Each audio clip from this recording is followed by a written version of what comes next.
Aujourd'hui, identifier un échantillon archéologique, rien de plus facile. 2 à la fois, sans problème. Encore plus, encore plus petit. Ça vous paraît impossible ? Eh bien, il existe une science capable de remédier à ce problème, la paléoprotéomique. Mais qu'est-ce que c'est ?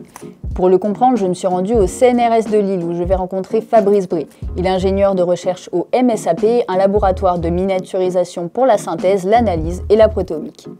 Bonjour Athéna. La paléoprotéomique, c'est l'étude des protéines anciennes dans des ossements ou dans des dents. Donc, ossements anciens, donc ça peut être des ossements actuels jusqu'à des ossements qui ont plusieurs millions d'années. Pour identifier ossements et artefacts, 2 disciplines existent. La paléogénétique, qui analyse les fragments d'ADN, et la paléoprotéomique. Si la génétique peut identifier des ossements dégradés jusqu'à plusieurs dizaines de milliers d'années, la conservation des protéines comme le collagène permet à la protéomique de remonter beaucoup plus loin.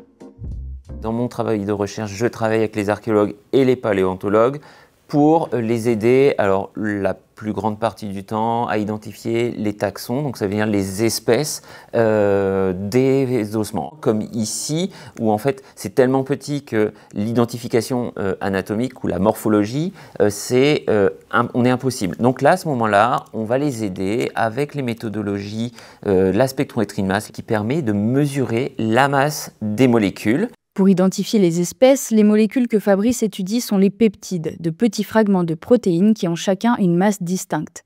Ces masses sont visualisables sur un graphique appelé spectre, que l'on peut comparer avec ceux d'espèces connues pour l'identifier. La première étape, c'est de déposer les échantillons dans cette fameuse plaque 96 pi avec un filtre qui est juste en dessous.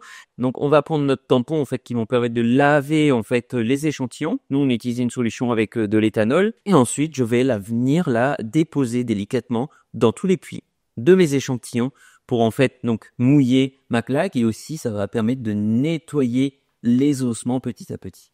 Donc ensuite on va récupérer la plaque avec les peptides et on va descendre pour faire les analyses. On peut y aller directement.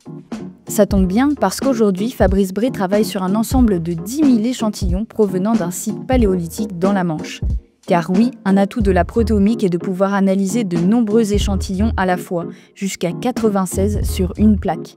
Et pour ce faire, on peut utiliser une chromatographie liquide. Comment ça se passe ? On a les échantillons que l'on va déposer dans des petits vials comme ceci, là, où on va mettre le liquide. Et ensuite, une aiguille va venir prélever l'échantillon dans ce vial. L'envoyer dans la colonne. Tous les peptides provenant de la digestion vont être fixés sur cette colonne et on va pouvoir les relarguer petit à petit avec des solvants et rentrer dans le spectromètre de masse qui est ici. On va pouvoir sélectionner une masse et la casser comme si on cassait une paire de lunettes et on va reconstruire les morceaux petit à petit pour pouvoir trouver que c'est une lunette et là c'est pour pouvoir trouver que c'est une séquence de peptides qui correspond à une protéine particulière. L'autre méthode d'analyse, c'est le MALDI FTICR. Ce spectromètre de pointe est jusqu'à 20 fois plus précis dans ses analyses que les spectromètres standards. On a déposé les échantillons donc, sur une plaque en métal.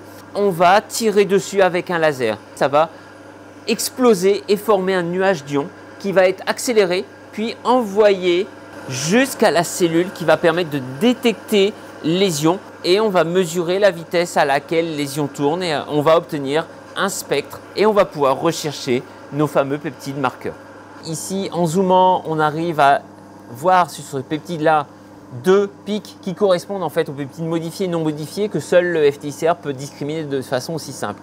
Ensuite, si l'on regarde dans l'entièreté du spectre, il y a différents peptides marqueurs qui permettent d'identifier un échantillon de Cervus, type par exemple le daim ou le cerf élaphe. Et la paléoprotéomique n'est pas arrivée au bout de son développement. Aujourd'hui, Fabrice et ses collègues travaillent notamment sur l'utilisation de l'IA. Ils lui apprennent à reconnaître les spectres spécifiques à chaque espèce pour ensuite pouvoir, grâce à elle, identifier des ossements.